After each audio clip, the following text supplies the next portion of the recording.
So wag tayong pumayag na someone like Director Matibag would do that. I will admit to you, nahirapan po ako. Wala si Senator Marcoleta. Director, hindi mo kami natibag. So wag mo try itibagin tong representation na to o itong impeachment court because what you're doing is not helping. There is no jurisdiction in the world that allows a judge to be pressured and intimidated. And I ask each one of you, my dear colleagues, payag ba tayo sa ganito? Ganito na ba tayo dito ngayon? I don't care what side you're on. I will stand up for you if somebody tries to intimidate you. Pero anong purpose niya? Nagyayabang siya? Hindi tayo sensitive. Sanay tayo dito. Pero alam din natin kung pinapatamaan tayo, di ba? Alam natin yun. Hindi tayo tanga.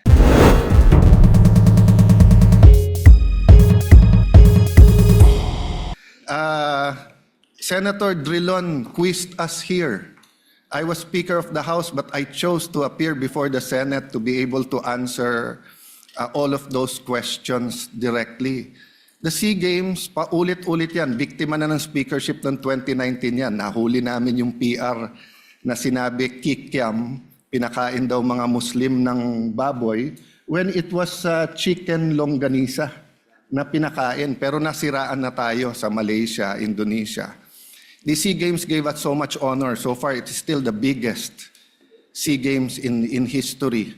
Many of our athletes launched their career, even going to gold medals in the Olympics. Our athletic and our yung aquatic natin center in Clark is one of the best in the world. Ang nagsabi nito yung Israeli coach ng isang foreign team doon. But go ahead if you want to investigate.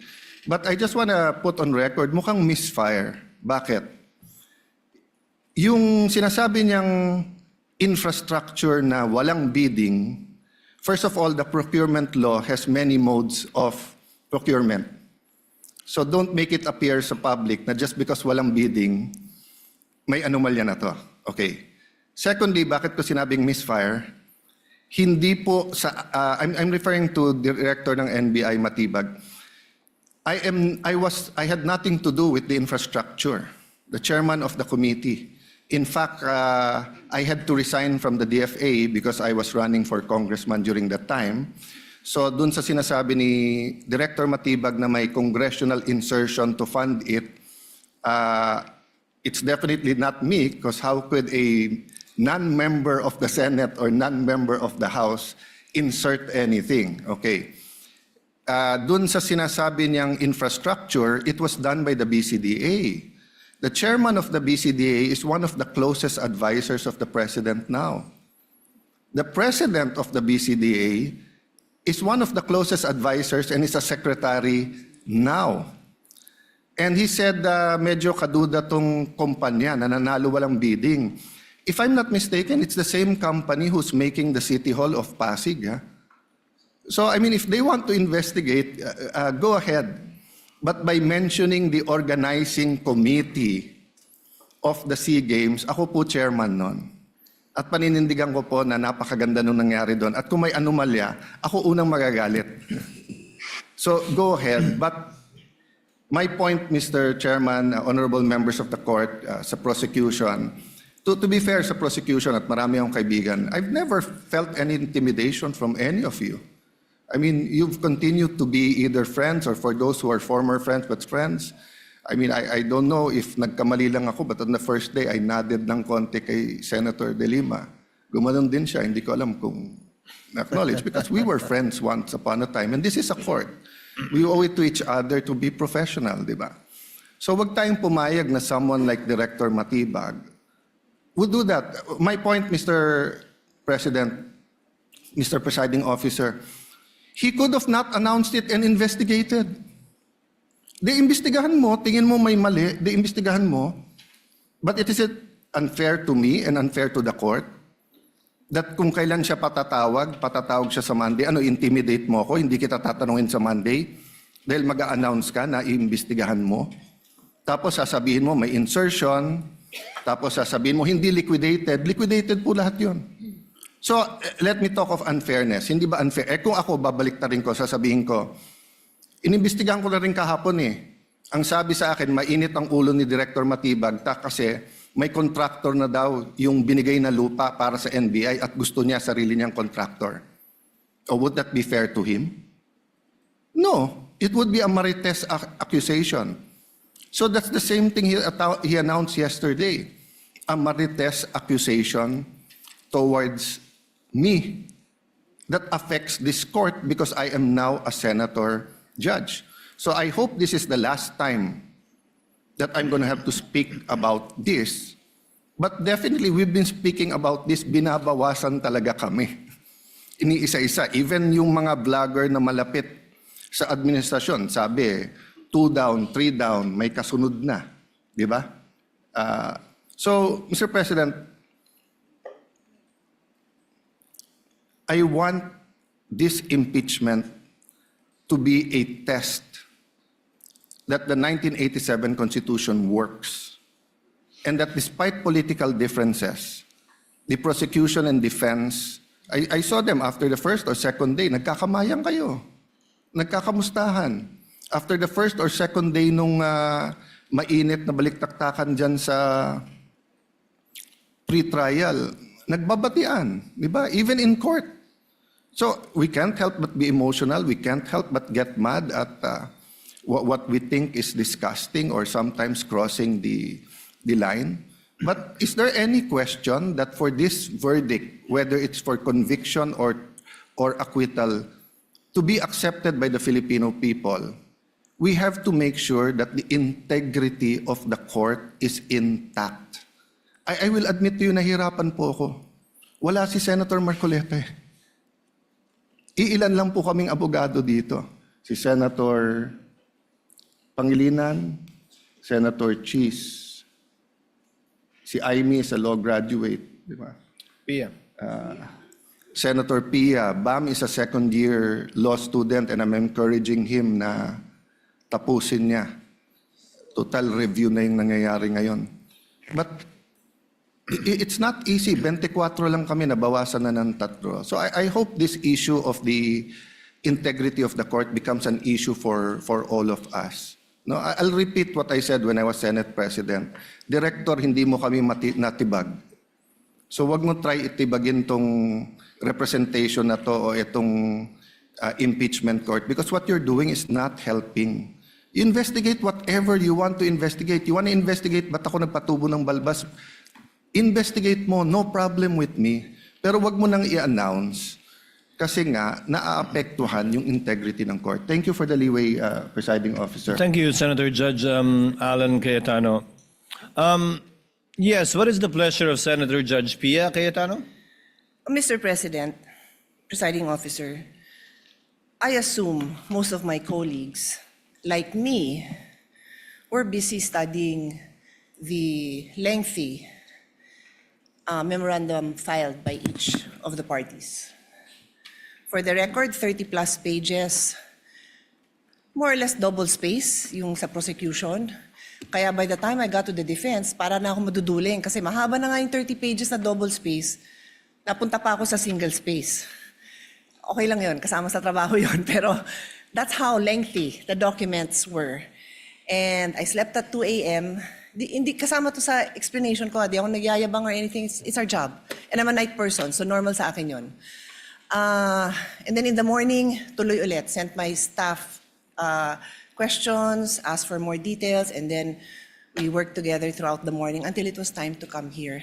So I don't know anything about this statement of Director Matibag. But it bothers me to hear this. I now remember that I saw a message pop up in my phone, which hindi ko nga pinansin kasi nga ito yung important issue ko na pag-aralan ko tong memorandum ng mga parties na inabala nga naman nilang very lengthily and exhaustively na nila dinidiscuss in a written document. But I recall now na may nag-pop up na message from a coach telling me na gustong pa-imbestigahan yung SEA Games. And di ko talaga pinansin. And now Alan brings it up and I am bothered. There is no jurisdiction in the world that allows a judge to be pressured and intimidated. And I ask each one of you, my dear colleagues, payag ba tayo sa ganito? Ganito na ba tayo dito ngayon?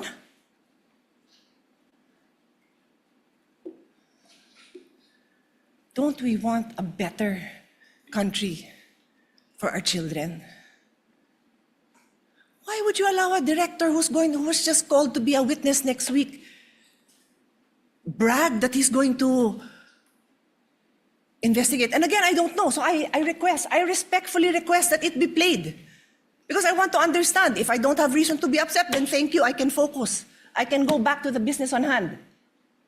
But right now, I am upset to hear this. And I will stand up for each one of you. I don't care what side you're on. I will stand up for you if somebody tries to intimidate you.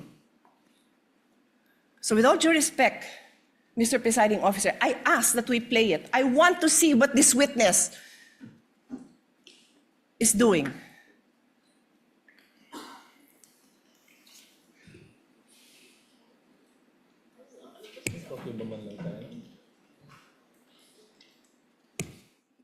Chair grants the motion of Senator Pia in order for us to be able to move on with the matter on hand for today, which is the oral arguments of the parties.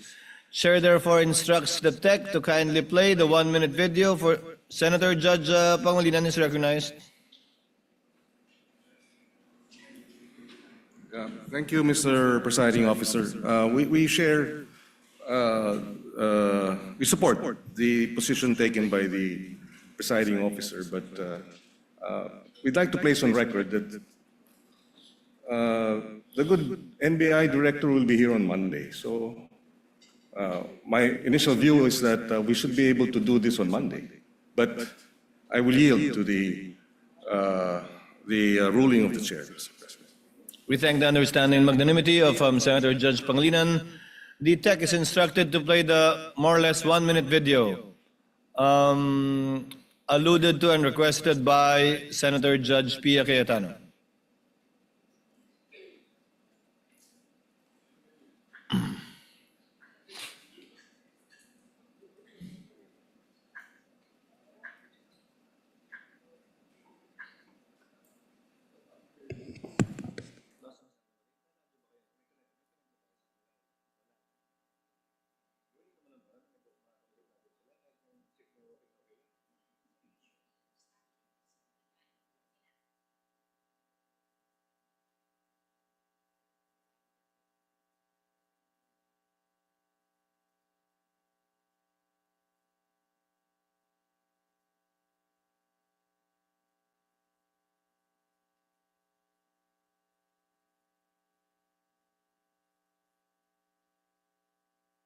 Meron kaming mga kaso na pumasok na bago na dapat namin tingnan. Kung maalala nyo, pumunta kami ng Clark because we were given 70 hectares for the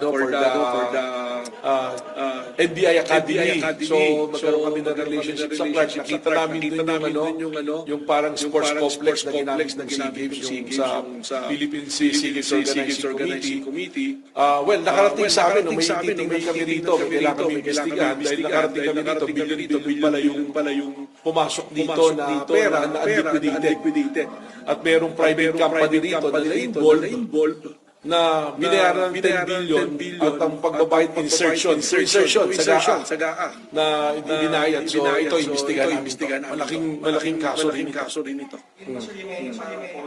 Iba pa yun. Yung sa Caldero na kaso, I think it's ongoing, pero sisilipin na rin namin. Ito yung tungkol dun sa it's a Malaysian company na sila yung nag-build dito parang port area na to. Walang bidding. Tapos nabayaran ng mabilisan na 10 billion yung halaga, congressional insertion. So, sisilipin namin to. Katunayan, meron kaming mga kaso na pumasok na bago na dapat namin tingnan. Kung maalala nyo, pumunta kami ng park because we were given I think that's it. 70 hectares for the NBI Academy. So, magkaroon kami na rin. Senator Judge Pia Cayetano is recognized. Rest assured, Mr. Presiding Officer and dear colleagues and parties, I will not belabor this point. I will not stay long. But clearly, from the statements of Director Matibag, malaki daw kaso to. Naimbestigahan na niya? Alam niya ng malaking kaso? Saan niyo nalaman? So sa akin lang, Mr. Presiding Officer, simple lang eh. What was the intention here? To distract the minority floor leader, who is one of only two lawyers right now, because our other lawyer was already carted off somewhere. So dalawa lang kami. So you wanna distract him. So ako na lang ang tatayo dito. Hindi na siya makakapag-aral. Yung ba intention? Because it is clearly the intention. The fact that he has to stand up, the fact that I have to stand up, the fact that Senator Robin has to stand up, he is distracting us from our job. As Senator Alan said, he could do it quietly. Go ahead. Anong purpose niya? Nagyayabang siya? What's the purpose? Is he trying to intimidate us not to ask him tough questions when he is our resource person next week? I do not know. But those statements, those actions are not acceptable, possibly contemptible. So I ask the presiding officer and you, my dear colleagues, let's think about this clearly. I will stop now. As Senator Pangilinan said, we can take this up on Monday. Salamat na pinagbigyan niyo ako na mapanood natin at pag-isipan natin. Na gano'n na lang, pag may pinatawag tayo sa witness stand, abangan natin na magpe-press kung ano-ano pagsasabi tungkol sa atin. I didn't have enough time to research. But clearly, I know that there's jurisprudence that does not allow a judge to be intimidated. And if hindi pa nanakot yun, then I don't know what is. Kung hindi pa ninindak yun, then I don't know what is. Hindi tayo sensitive. Sanay tayo dito. Pero alam din natin kung pinapatamaan tayo, di ba? Alam natin yun. Hindi tayo tanga. O so paano? Sabihin ko ngayon sa kanya, o manda ka sa akin ngayon, pagdating mo. Ganun ba? Gaganti na lang ako. Hindi ako ganun. Kilala niyo ako. For how many years ako tumayo dito? Hindi ako nanggaganti. Hindi ako mababaw. Pero I'm asking you, dear colleagues, wag tayong papayag. The Filipino people deserve better. We deserve better. Thank you. Thank you, Senator Judge Villa. What is the pleasure of Senator Judge Alan Cayetano? Yes, I didn't know we were going to play it, but just for the record, there's no issue with the Qualdron because it was paid by the private sector. There was no public money used, and it was designed by the firm of a national artist. So much so that that same firm, I don't know when we started to hire them, whether it was the time of Senator Lacson as the Committee of Accounts for the new Senate building or the time of Senator Nancy. But until now, there's engagement. So it's so easy to find out. No? But can I shift to the topic at hand? Just one manifestation for the whole Senate regarding the oral arguments. We have not yet called the journal and called the court. Yes. So called at the proper case. time, I just want to. Yes, you may do so at the proper time.